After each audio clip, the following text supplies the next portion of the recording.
COVID has enabled us to reach out and share the learning improvement on a number of issues. So I'm really, really pleased that we've got a set of fantastic speakers, all who've recently written guest blogs for the Housing LIN on the themes that they're going to talk about. We've actually published 3 blogs over the last few months. One speaker can't be with us today, and that's Julie Morden from Gloucestershire NHS Trust. But again, do look at her blog. And I know Rachel, Theo and Will be talking about their blogs and the particular issues that they are all addressing in this afternoon's happy hour. So rather than me whittling on, I'm going to pass straight over to Rachel, and please unmute yourself, introduce yourself, and we really look forward to hearing what you have to say. Thanks.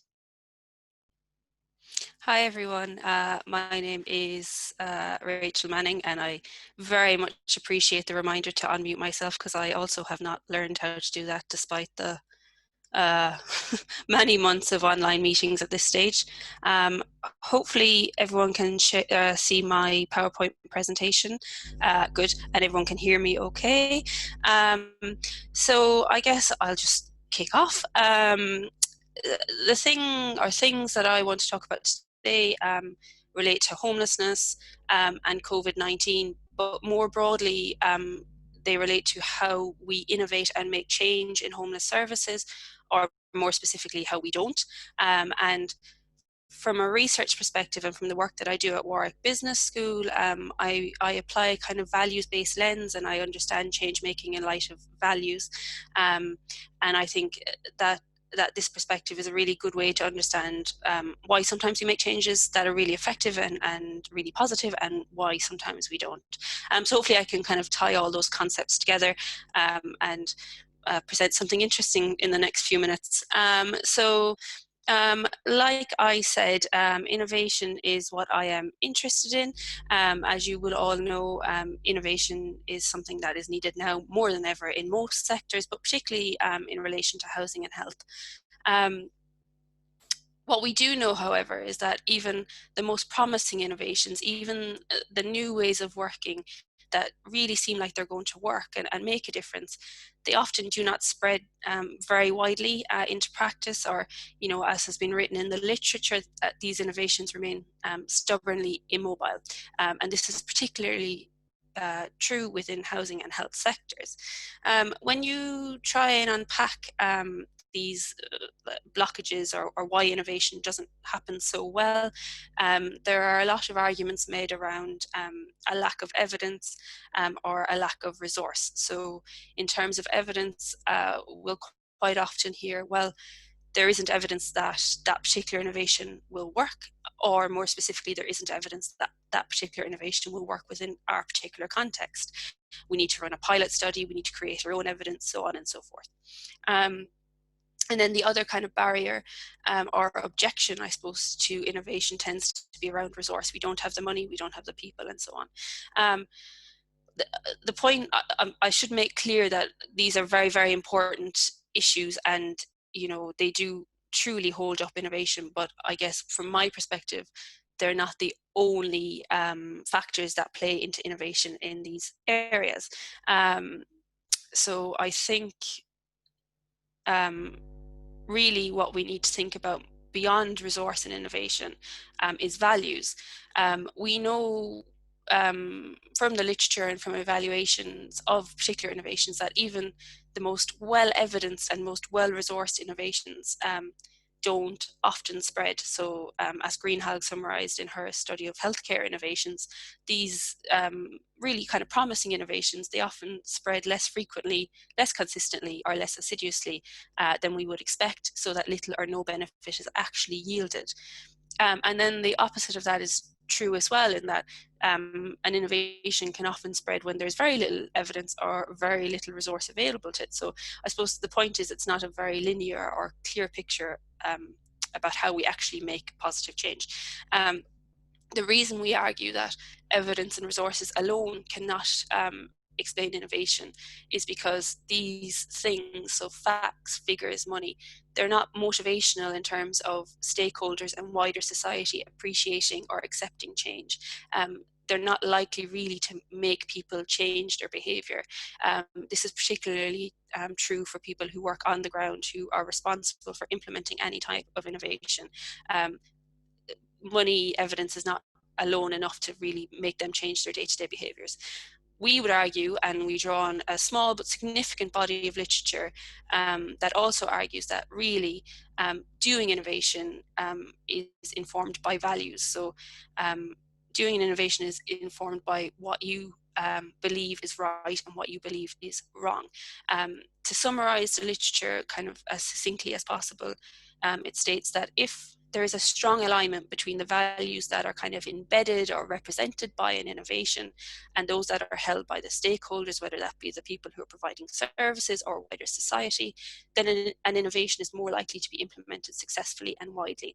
And then on the opposite side, if there's a misalignment or a conflict in values, then innovations won't be implemented. You know, they might on paper be adopted, but in terms of day-to-day practice, they just won't be as effective as they should be. I think this is quite a simple argument, really. I don't think it's groundbreaking. I'm not trying to surprise everyone here, but I do think it is something that is widely overlooked in how we understand change making across multiple sectors. And just to kind of give life to this kind of way of thinking or give examples, I just wanted to draw on two kind of examples that I think represent how values play into innovation.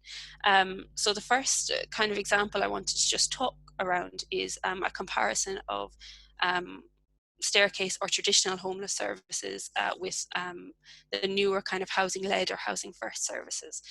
So I'd say, as most people who are here today will know, the very traditional approach to addressing homelessness is a staircase approach in which homeless individuals enter at the bottom of the staircase and they're given shelter, and then they eventually graduate up the staircase into the community. And this is still the most prominent way that we try to address homelessness in the UK and in Europe and North America and so on. But the evidence shows, and it increasingly shows, that really this approach manages rather than ends homelessness. You know, we have these institutional circuits where people kind of go between hostels and hospitals and psychiatric wards in the streets. And there is a piece of research released not too long ago stating that on average it takes about 10 years to exit a system like this. So the evidence really isn't falling in favor of the very traditional approaches. And also these very traditional approaches are very resource intensive. They cost a lot of money, over $1 billion spent between 2018 and 2019 on temporary accommodation. But there is a values component to this system, several layers of values component actually, in that first and foremost, it's what we've always done, so why would we want to change it? It's what we know, and what we know is what we value usually. Also, there's value judgments within organizations, within society, about homeless people, and it has been argued that there is a values judgment about who deserves housing, and if you are not willing to make it up this metaphorical staircase, then you are undeserving. And then I guess if you contrast that with kind of newer, more innovative approaches like housing-led or housing first, or any of the more kind of housing-driven approaches, whereby people tend to be taken from homelessness straight into more permanent housing situations and surrounded by supports.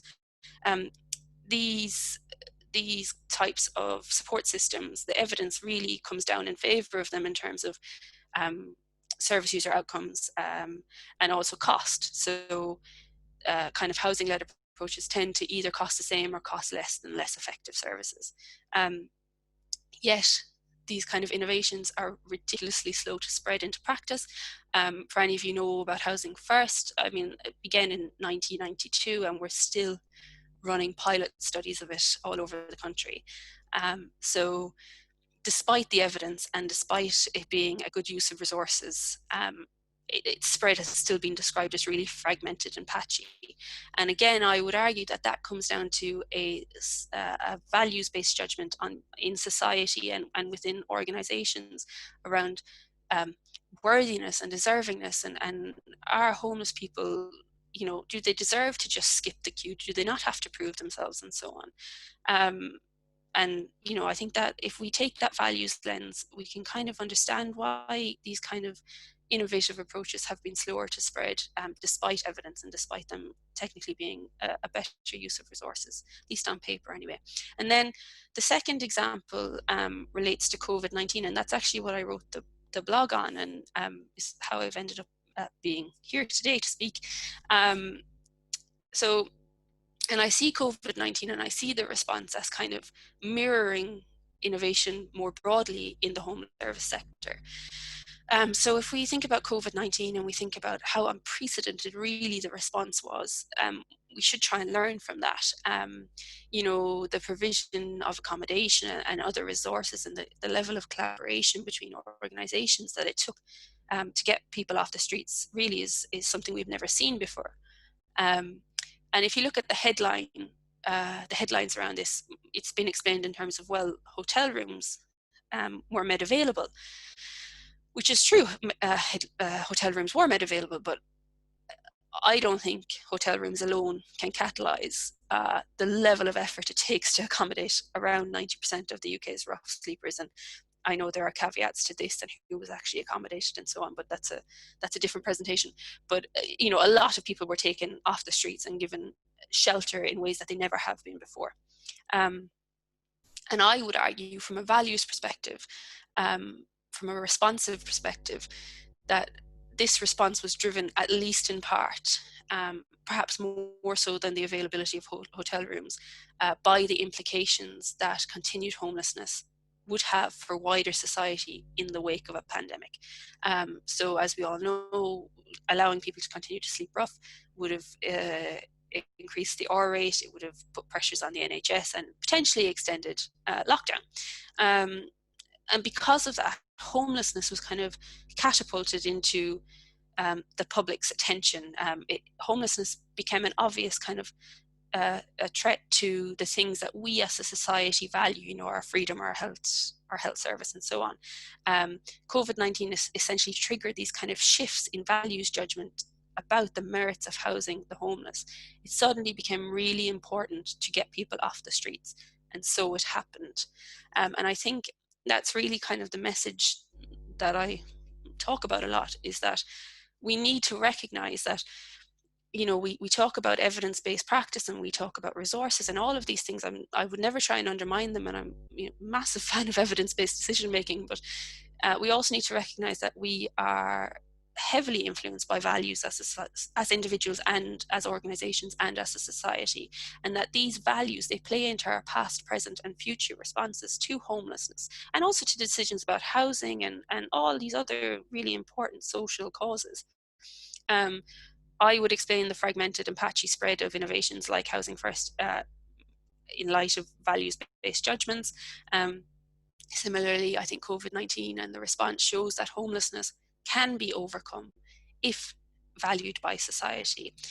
Really, I'd hope that the recent events would trigger a shift in our values, a permanent shift in our values toward kind of a desirability around housing the homeless. But we'll see. We'll see what the next months and weeks bring.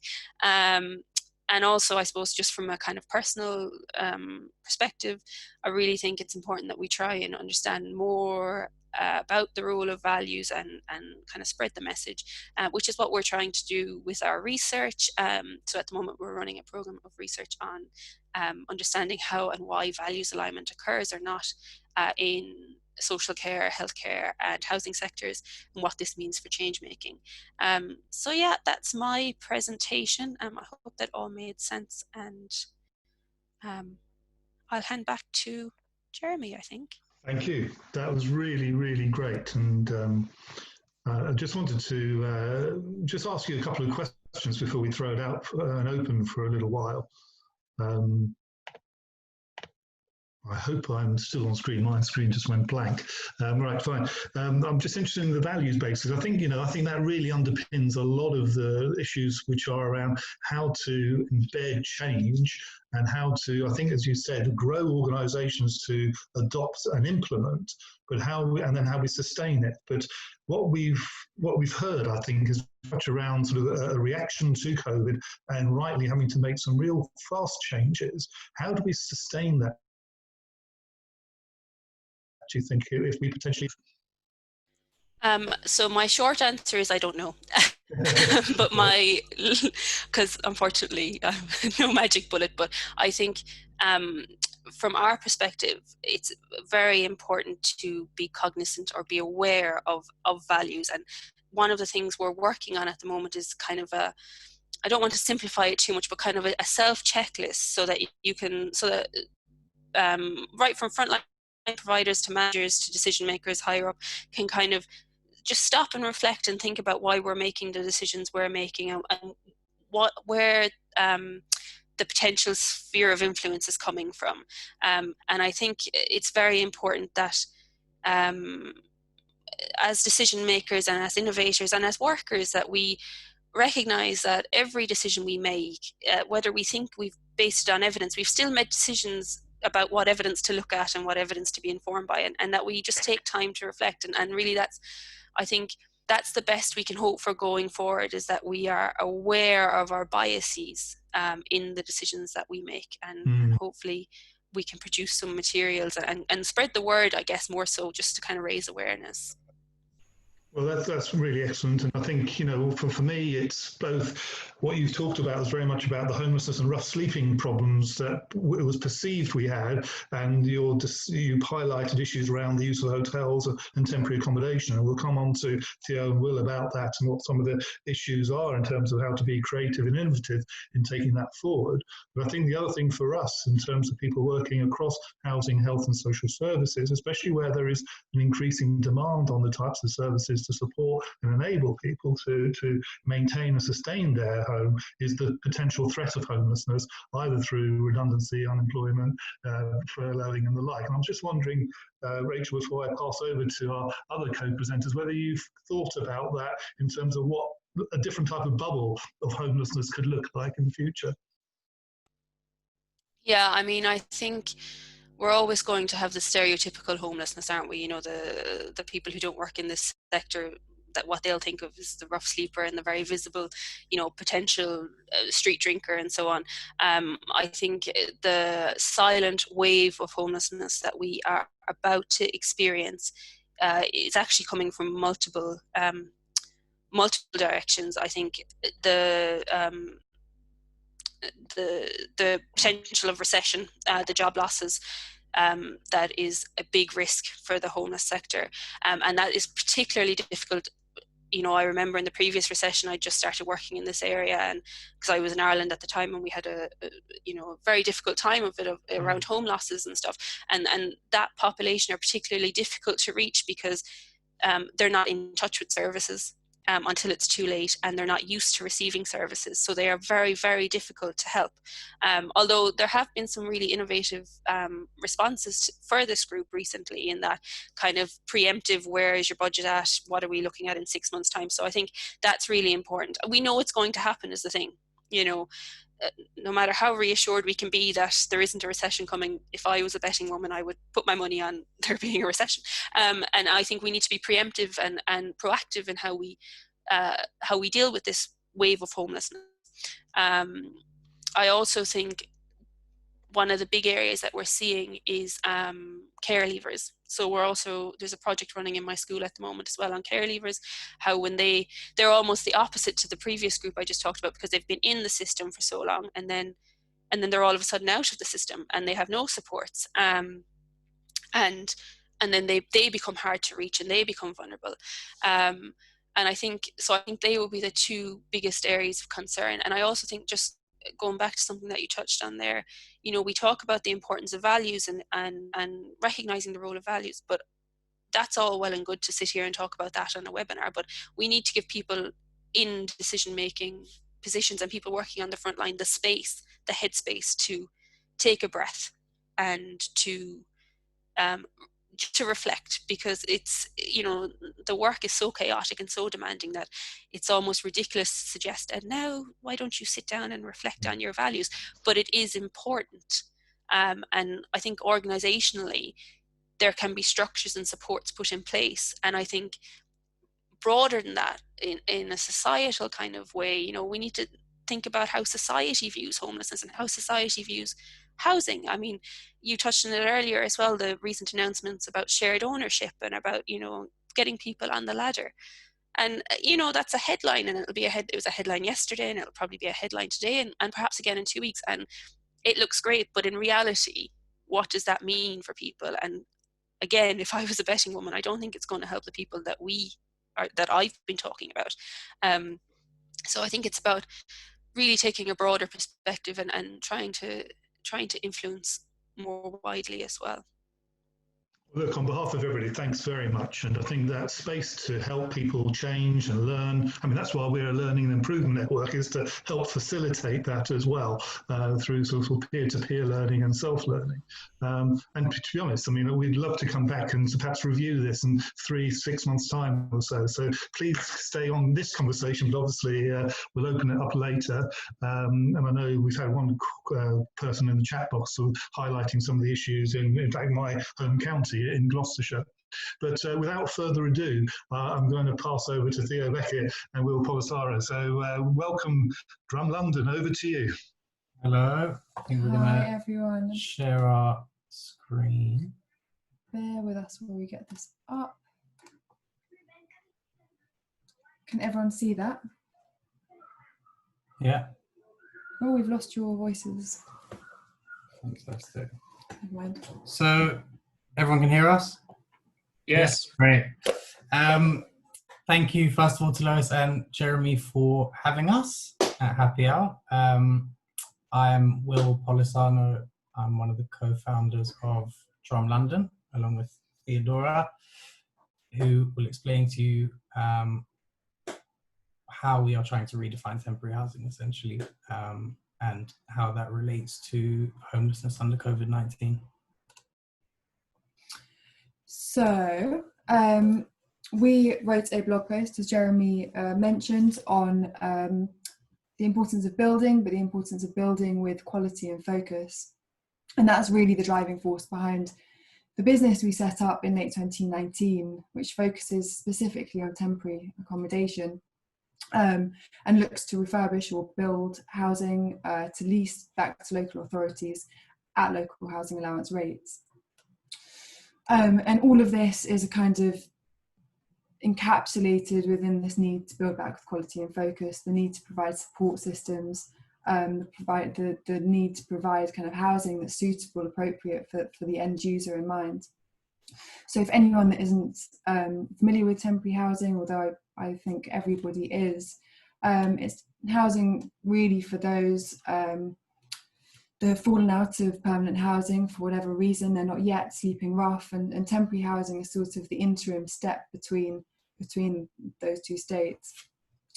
To introduce the presentation, the first half will be looking at what it is Drum does, and a kind of deeper look at the temporary housing sector and the context there. And the second half looking at why quality and focus is so important for the kind of long-term approach in dealing with homelessness and reducing the numbers. Yeah, so quick look at the current landscape again from the delegate list. I think probably many of you will be familiar with some of these statistics, but this landscape was essentially what led us to the creation of Drum. 78% increase since 2014 in TA spending by local authorities. 93,000 households across England living in temporary accommodation, in excess of 320,000 people, over £1 billion, that was also in Rachel's presentation, spent 2018-19 on temporary accommodation. And bottom right, this is an issue that exists all over the country, but as you might expect it to be, it is fairly London-centric. That's where we see by far the largest TA spending and the largest placements. I think some of the key drivers behind the increase have been a freeze in LHA rates, obviously frozen from 2016 until earlier this year, driving people out of the private sector, falling government subsidies to cover shortfalls. I mean, that was going on long before 2010. And kind of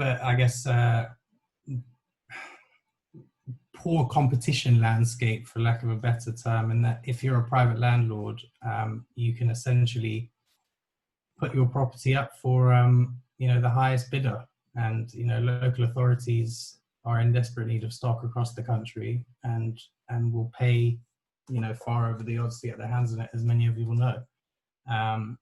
That system means that the support systems that would come along with any kind of purpose-built accommodation, like we see in other housing subsectors where you're building, as Theodora said, with an end user in mind, don't really exist. So it's kind of take what you can get and pay what you need to pay for it. Again, building on that, we have a serious inadequacy within the current stock available in the temporary accommodation sector. There are larger private developers and landlords who have gone wild with permitted development. I'm not sure how many of you will have seen the Panorama documentary earlier in the year.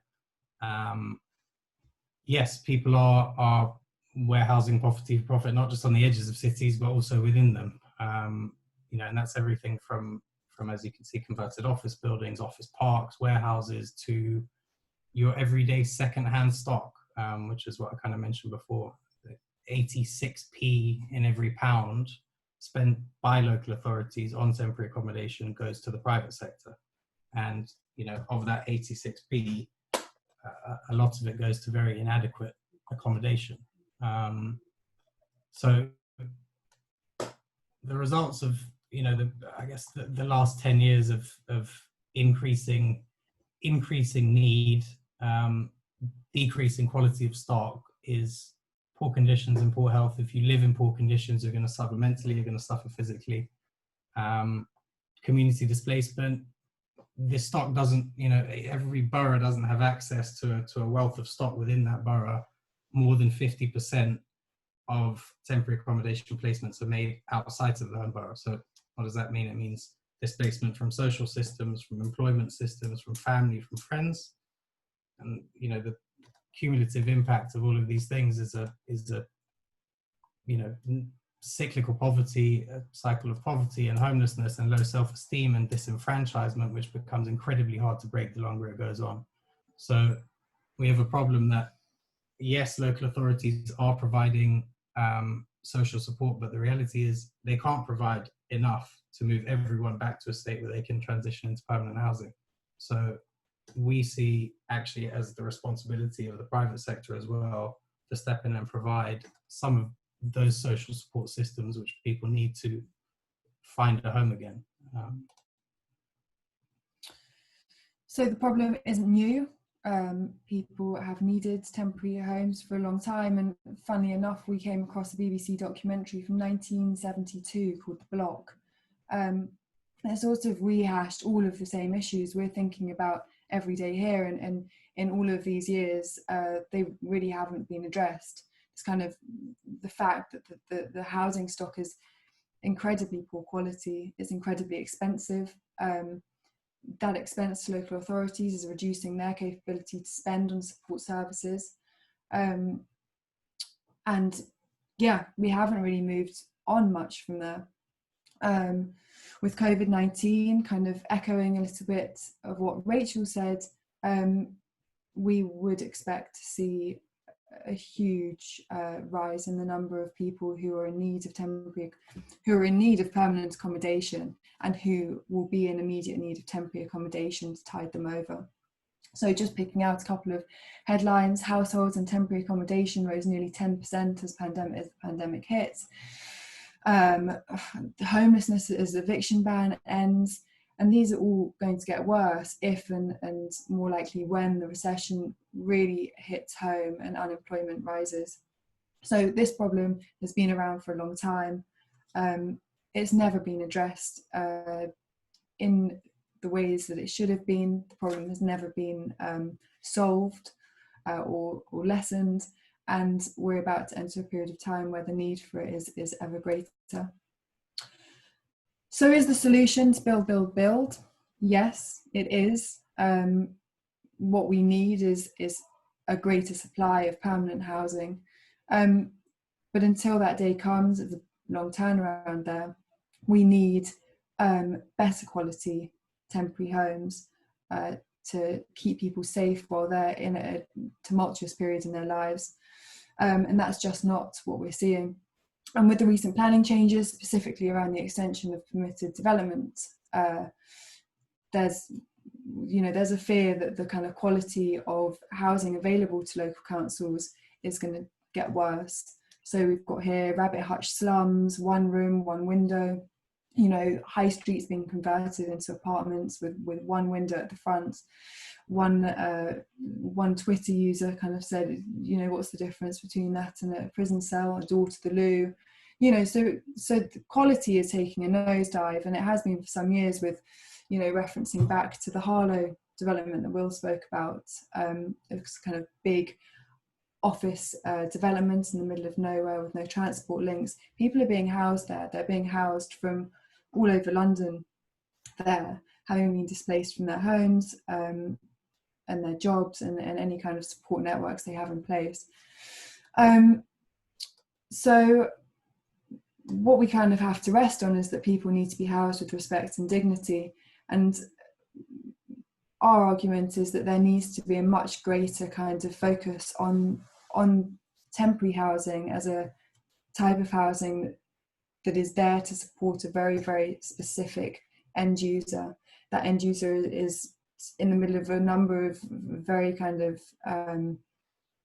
clear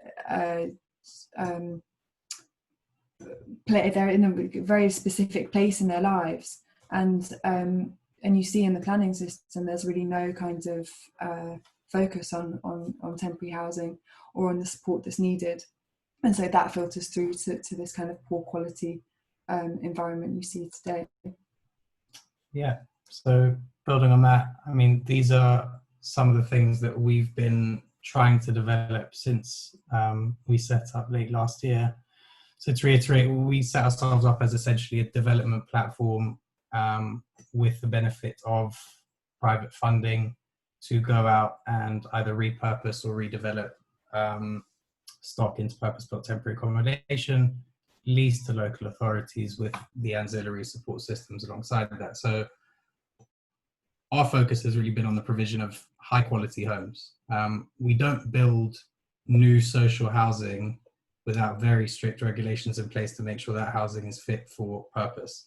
So why should people be housed temporarily in anything other than that?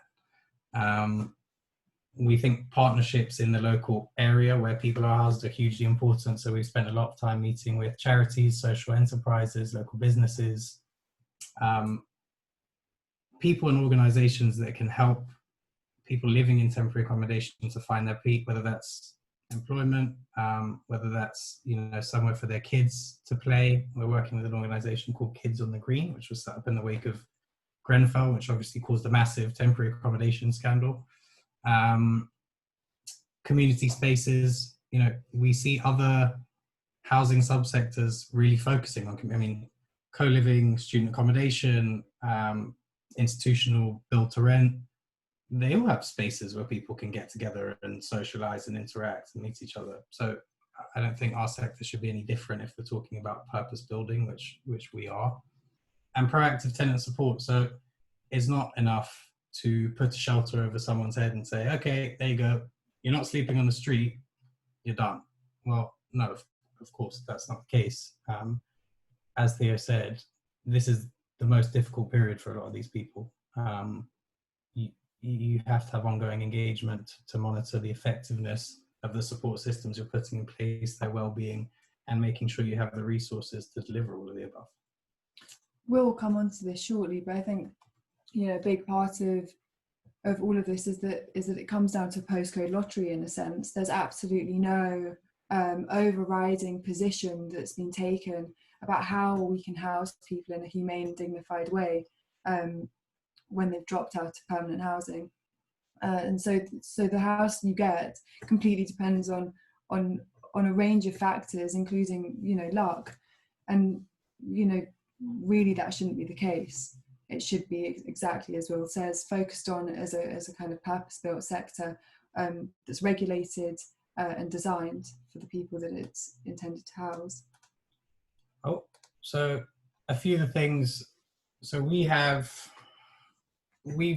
now bid on 3 sites. We're outbid on 2 of them by private developers, private residential developers.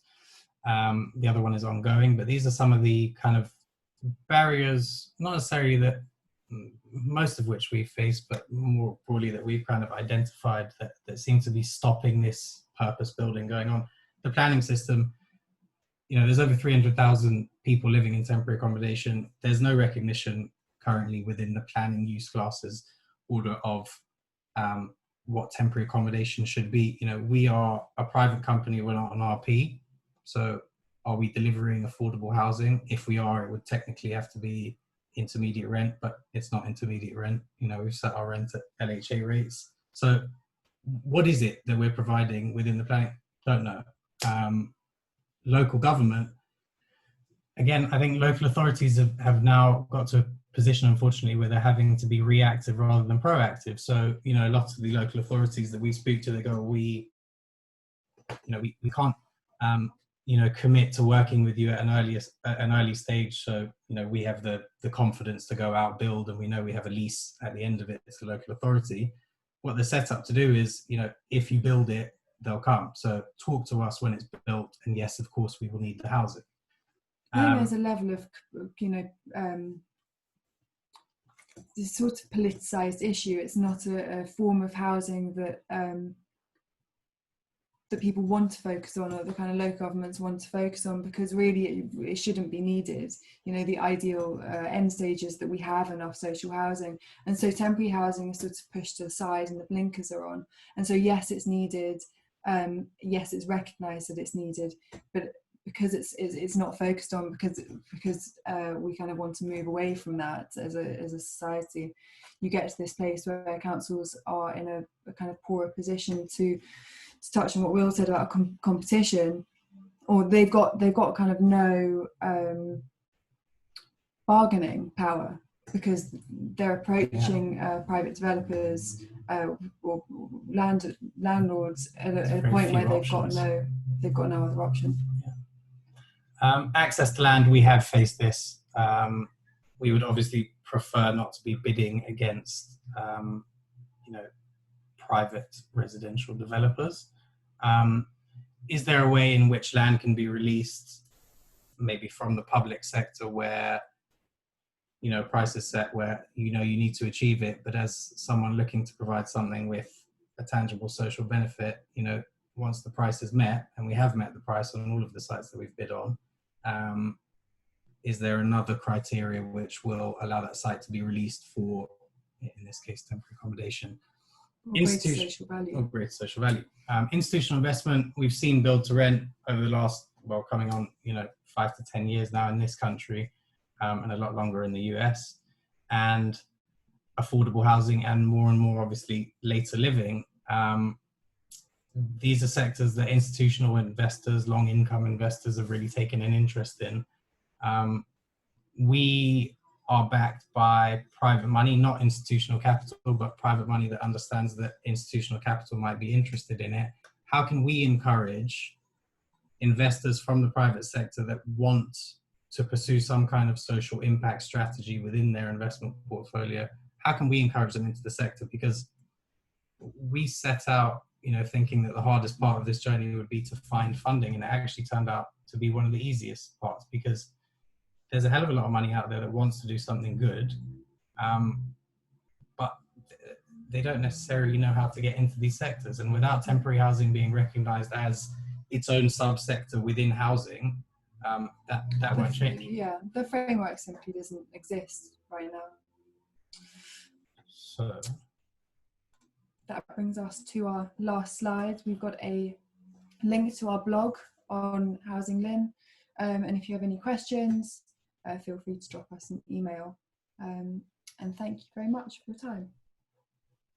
Well, on behalf again of everybody, thank you both also for a really illuminating presentation, both sort of looking at sort of the landscape and past landscapes as well.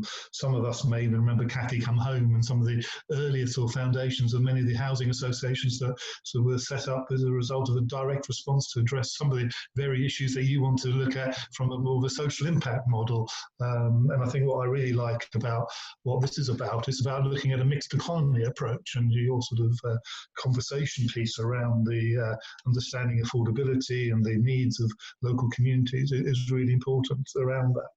I mean, I'll just ask one or two little questions, and I do want to throw it up and then throw it out to the rest of everybody. And I see that we've got one or two comments on the chat box.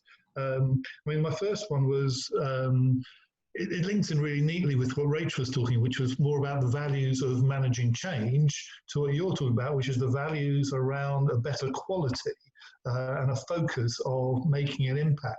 So both is, one is very much sort of organisational focused, which has a direct outcome for beneficiaries, and yours is also about the social value and the impact, where beneficiaries will have a similar sort of outcome, hopefully, in terms of providing some sort of sustainable housing. My question, I suppose, is how that public-private partnership, do you see that as a model that could really work well and take off around the homeless sector? I mean, there have been other sort of initiatives in the past, and the government also just announced yesterday a small fund to unlock local authority land. So that may still be an opportunity for yourselves to explore.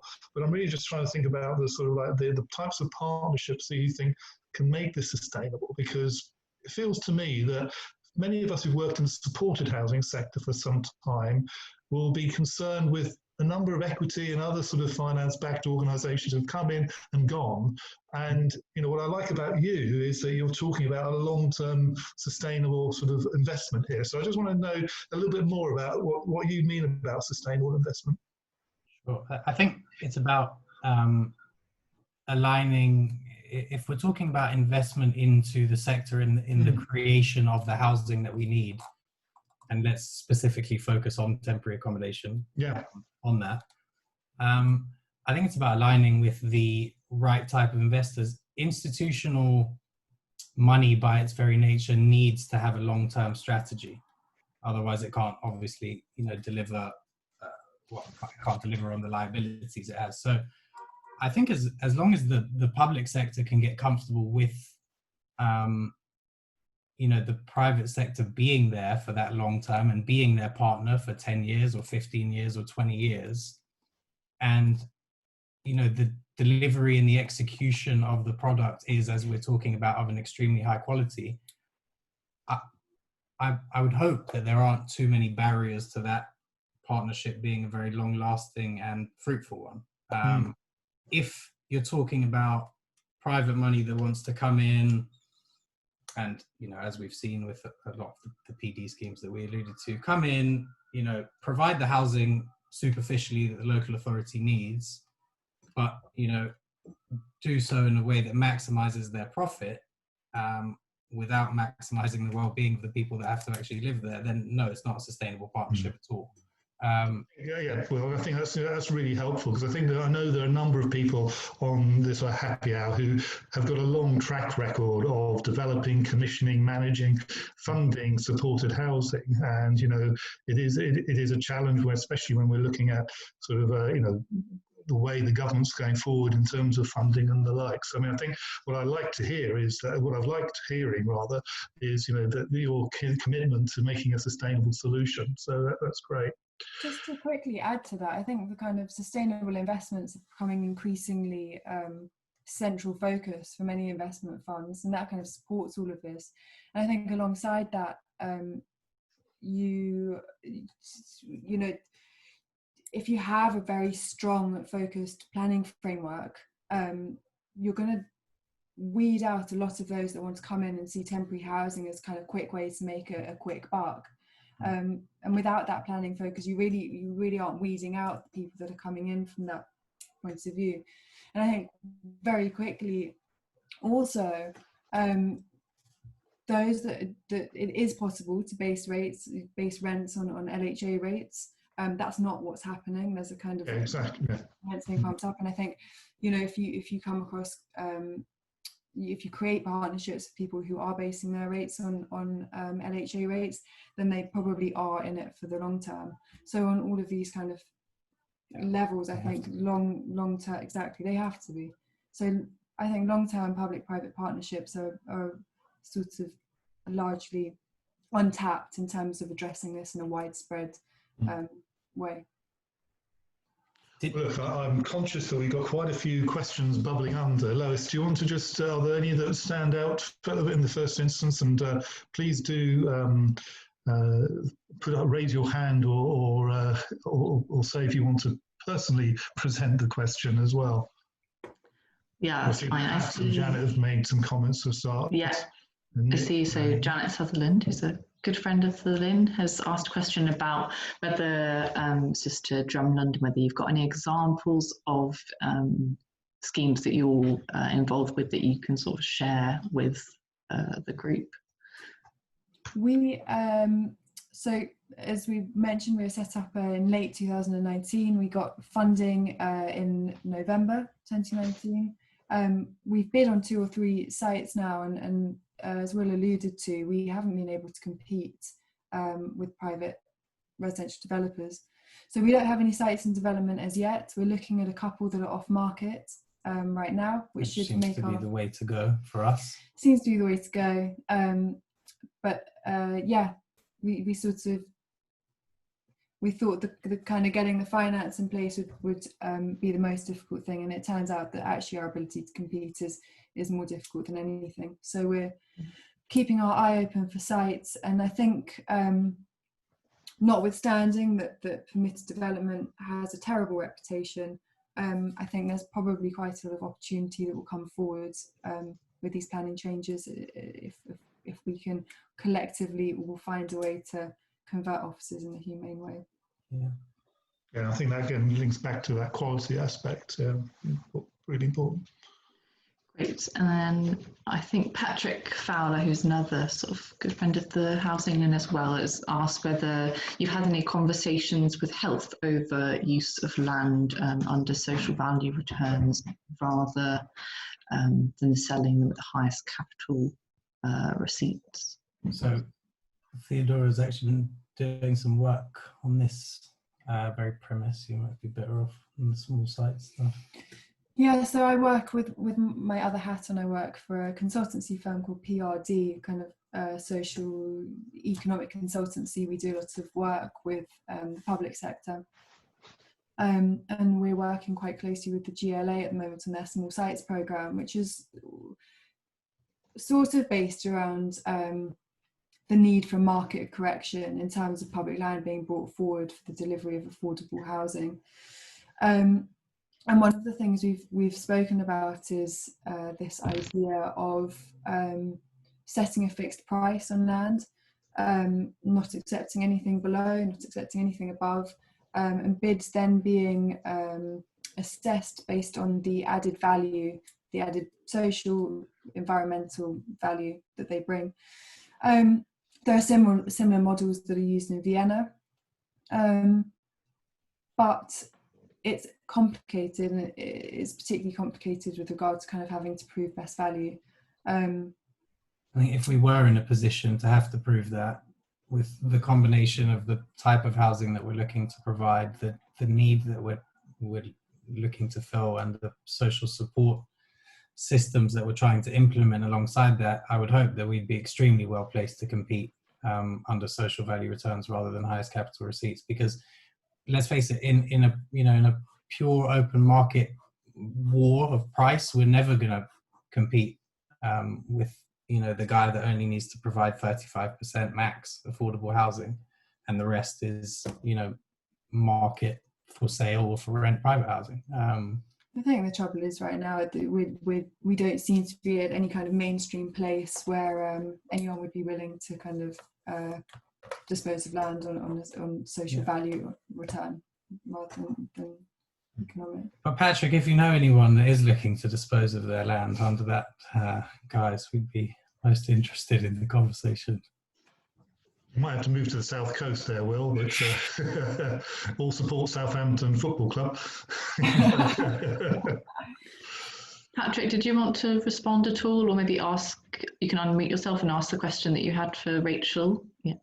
Yeah, thanks, Liz. Yes, I've been involved in work Hampshire and the Isle of Wight, trying to get the trust to consider social value return rather than the capital receipt. So we'll see how those goes, and I'll link you in with the work we're doing as well, and see if any links can be done there. But it's a really slow process. There's some people that see it as a values-based thing to do.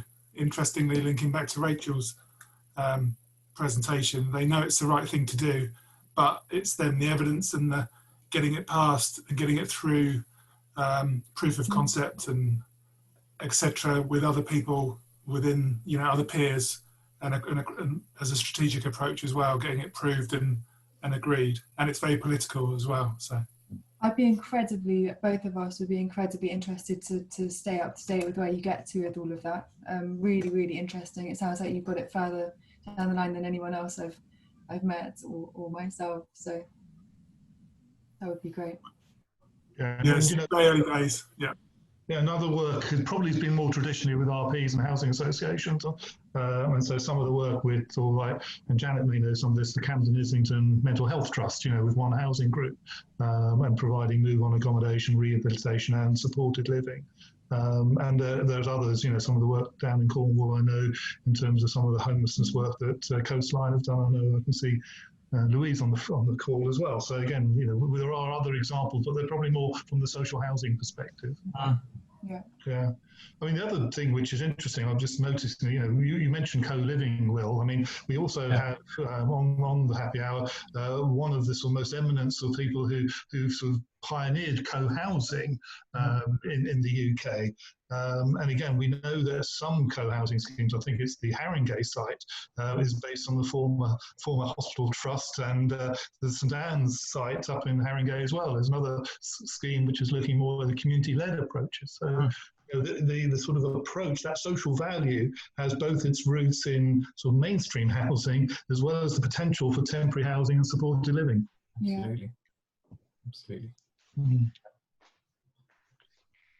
Did either Neil or Janet want to sort of, I know you put some comments in the chat, I don't know whether you had any questions that you wanted to share or whether you wanted to expand on any of those points.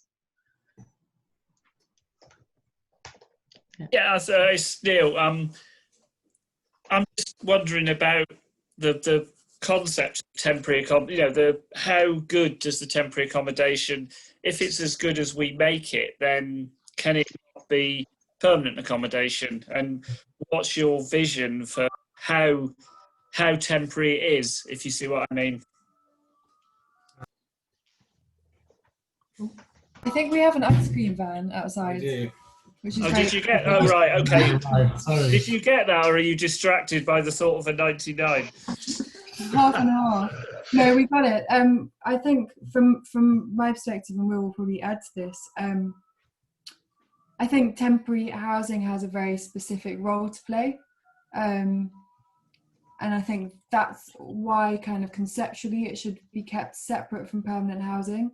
I think access to support services, to business networks, to upskilling opportunities, to services that go beyond those that you would need when you're kind of safely back in the kind of private sector or into permanent housing. And yeah, I think the positive role that temporary housing has the potential to play, and it isn't playing that role right now. But it has massive potential to play a very supportive role, and I think on that basis it should be recognised as something quite different to permanent housing, and I think that sort of builds the picture up that we would expect it to be recognised as such in policy. Yeah, I think for me, if we go back to kind of Rachel's, staircase versus housing first, in an ideal world, obviously, as we said, there would be no temporary housing. So, you would have enough social housing that as soon as someone loses their home, they're placed or are able to be placed into a permanent home. I think until that becomes reality, as you say, it should be kept separate, because it's something that we need, and it's an important, if we're not fully able to adopt the housing first principles, it's an important step on that staircase, and one that really has the potential to impact where on that staircase that tenant ends up essentially in the future. I think it's quite interesting. Sorry, go on, Neil. No, I was just going to say, I think that's key, isn't it? Because we've got a cohort. I think I put it on the comments from what Rachel was saying. It was good to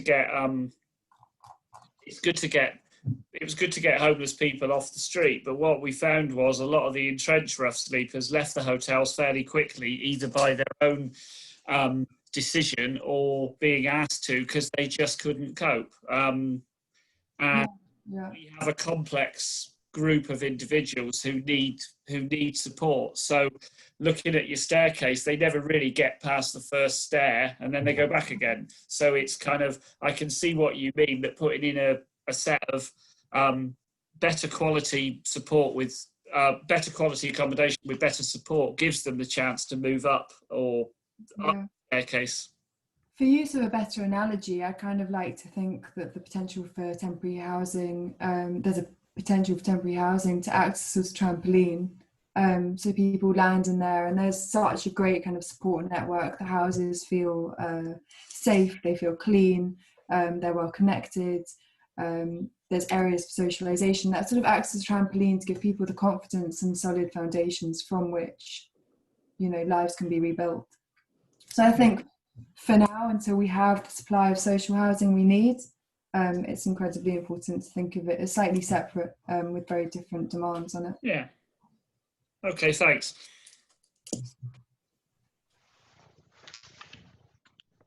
Yeah, Pat. I sort of just changed tack a little bit. I wonder if I could ask Rachel. I put a question in the box about the value, using the values lens. We're working with some local authorities at the moment that are, for different reasons, needing to be very much focused on their own patch as opposed to working across a larger geographical patch, working around homelessness. I'm just thinking about what experience you've had and seen of local authorities and health as well, who rely so much on data and evidence, taking the values concept and running with that. I think it's a good question. The experience has been really mixed, actually. So at the moment I work on this project around homeless service provision. Prior to that I worked in health and CCGs, and then prior to that I was in homelessness again, so I've been in and out of these settings for a number of years. And on the face of it, we see a lot around evidence and how all of our decisions are evidence-based, and we have to look at our own data and all of these things that I'm sure you're hearing in your areas too.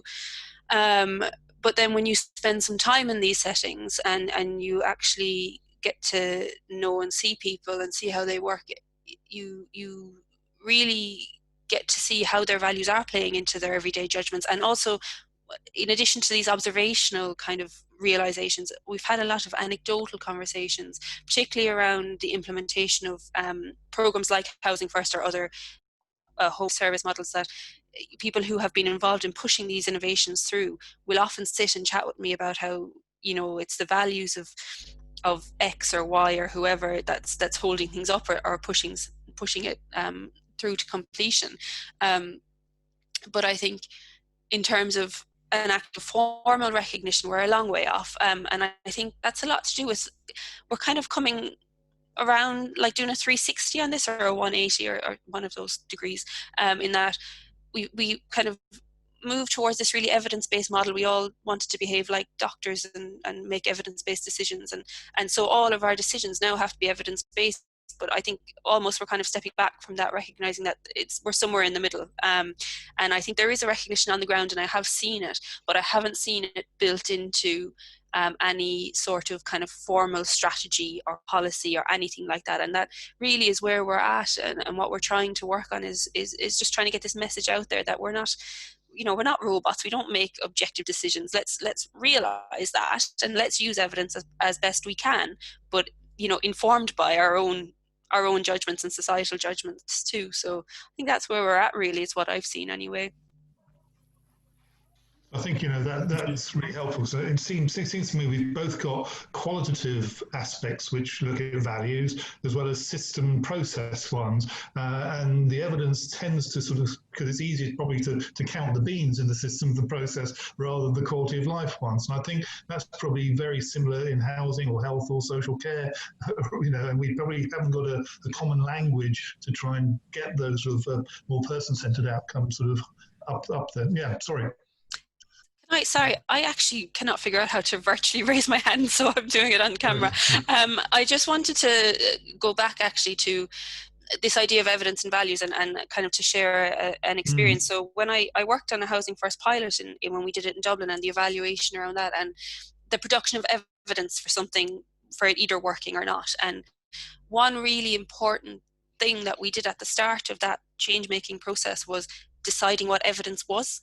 And this touches on this, counting beans or quality of life thing, in that we worked very hard with various people in local authorities and other positions of, I suppose, power, for a better word, to make clear that numbers and data and everything is really important, but actually your evidence is going to come from quality of life experience and people's stories and their narratives, and so we managed to get agreement on a kind of mixed method evaluation, and we produced that evaluation, and it was really, I don't think it was the numbers that persuaded them in the end. So we went from a pilot of 30 homeless people put into Housing First to now there's over 300 in Housing First in Dublin, and the numbers were lovely and everyone liked the graphs, but really I fundamentally believe, and from the feedback we got on it, it was the stories and it was the qualitative data. And I think that touches on this idea of evidence and data, and that evidence is not just numbers and it's not just facts, and if we can shift that kind of mindset, we can apply the values lens a bit more easily. That's very helpful. Look, we've got a few minutes left, and if I was a publican for Happy Hour, I'd be saying last orders, just keeping with the Happy Hour sort of theme. But just to say, this has been a really productive conversation. I'm conscious this is a very narrow slice of the homelessness sort of policy and their practice landscape. It's something we would love to come back to as a housing learning improvement. We continually invite thought pieces, policy papers, briefings and reports to look at that, both the research in terms of the more quantitative information, but also trying to pick up the lived experience of individuals who've benefited from whatever services. But this is definitely something that we've not traditionally spent a lot of time in the Housing LIN looking at issues around homelessness, perhaps a little bit more on older homelessness, and we haven't looked at that in relation to ageing yet, but that may be something we can come back to. But I'm just wondering whether there are any final questions before I shut the bar. Oh, I think we've got one from Neil who's raised his hand, so I'll just unmute you, and we've got another one from Janet. I was just gonna say that the last point Rachel made was crucial. I thought that the mixture of qualitative and quantitative information, because as a CCG, we're trying to use our health data to look at deprived postcodes, that sort of thing. We've just done a lot of improvements to some of our park homes because it became apparent that the park home cohort have more hospital admissions and that type of thing. But it's been the combination of the health data and the stories and the case studies, and they're the sort of thing that senior managers and members, elected members, like to see and read, because they're the people who the messages need to get across to, because they're the people with the hands on the budget, really. So I think if we can get a combination of qualitative and quantitative data, it makes a huge difference. Yeah. That's really helpful, Neil. You may not be aware, the LIN's on the NHS England Anticipatory Care network, working with government on thinking about the different type of data that's needed to look both at deprivations, but also to look at future care needs as well. So if there's anything you want to share with us through yourself or Mary locally, please do. Janet. Thanks, Jeremy. Sorry, I've been trying to remember the name of the triangle scheme that we developed when I was on the London Housing Foundation that was moving towards the person-centred care. And instead of warehousing people, that we were really thinking about the individual and how their needs are best met. Because when you're talking about the qualitative and the quantitative approach, you know, obviously before 2010, when we were getting rid of hostel bed spaces, it was about hastening people's journey out of homelessness by really approaching their needs and addressing their needs. And I can't remember the name of the scheme that Triangle developed for us, but it was, you know, each person had their own journey. You were mapping the journey of individuals. But sadly, that's just got forgotten. And at the time, we were making a lot of progress. We were genuinely beginning to stop warehousing and stop running homelessness services for the services' sake and be much more responsive to individuals. But we've ceased to do that. If you do remember the name of it, we'd be. It will come to me. Fascinated to have a look, yeah. It's a really interesting point, though, and I think it's exactly that. It's recognizing that people who are in need of temporary housing aren't this kind of big cohort of singularity. You know, they're individuals who have had very different journeys and therefore have very different needs and demands, and the journey we provide through housing, through different types of housing, need to kind of respond and respect that. I think it's really central point, actually. We've sort of been having discussions with people about how our services might be designed in practice, and we sort of always come back to that central concept of needing to kind of put the individuality back into everything. It's quite a difficult thing to pin down in terms of how do you do that. So it would be incredibly interesting to hear more about what it was you were doing. As soon as I remember it, I'll do it. Sorry, while I'm unmuted, can I just raise one last point? Jeremy, you just mentioned older people. And of course, Lord Richard Best has come up with this terrifying thought that over the next 15 years, we may have 500,000 older people currently living in the private rented sector who will no longer be able to afford their rent, and many of them may be evicted. There's nowhere for them to go. I mean, there is nowhere for them to go at the moment if they can't afford to pay the rent. So I think it's something that the Housing LIN really ought to be addressing. I'm actually giving a talk next week at the Academy of Urbanism's 15-minute city thing, and I'm mentioning the fact that we've got to get people like London in general with their affordable private rented sector, institutional investors, maybe European type cooperatives where you don't have a great big flat, but you have your own flat and then there's communal spaces that are shared to get more affordable options. But it's something we've got to start coming up with ideas for before we get taken by surprise and find we're treading over grannies on the pavements. Again, some of the stuff that we're on around the collective and the like sort of links in quite neatly with that. I'm conscious that Rachel needs to leave shortly, and you did have your hand up. Can I just ask you to come back on either a comment or a response to a question? Yeah, I need to leave, but I also want to keep talking, so it's conflict. No, I just wanted to pick up just very quickly on the person-centred triangle mentioned, the name of which also I cannot bring to mind. It's not the Samungo scheme, is it? But I think, and then the researcher in me clicks in as well, and just to build on the qualitative, quantitative point, and it's just a point, in addition to that, it needs to be longitudinal. So we need to measure innovation and success in change making longitudinally. And that relates back to the temporary housing, the drum perspective and things like that. You know, everyone is on a journey, and we need to be tracking people and their journeys, as complicated as it is, to really understand how to make changes in this sector rather than doing, you know, annual or 5-yearly assessments. I think we quite often miss this opportunity. And that's just a little point that I want. That's great. Well, look, I'm conscious that we're sort of getting to the latter part of our happy hour. I hope you've all suitably refreshed after your thirst for knowledge. I just wanted to personally thank everybody for both their questions and contributions, but also for the presenters, because I think the idea of inviting you to write some blogs for us, at that point, didn't even think about Happy Hour, but I think it's proved very successful. And I hope you've had a really fun time sort of thinking about presenting your ideas, and hopefully it's also then some add value to your business developments as well as further research. I want to end by just sort of saying this is, as Lois said right at the outset, our first Happy Hour for Housing LIN members. You may not know we have 25,000 people who receive our regular bulletins.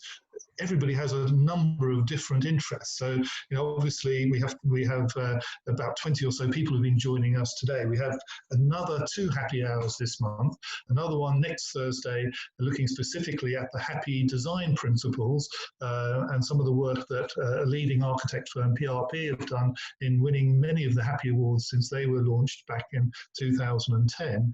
And then we're followed by, on the following Thursday, with our final Happy Hour of the month, looking at the recent report that the Housing LIN consultancy team wrote for the National Housing Federation on the future of supported housing. And again, that aspect around how this might cross over to look at issues not just around temporary accommodation, but also permanent accommodation for people with a learning disability, with a variety of complex needs. Please do, if you're interested and haven't already registered, do register to join us at those 2 Happy Hours.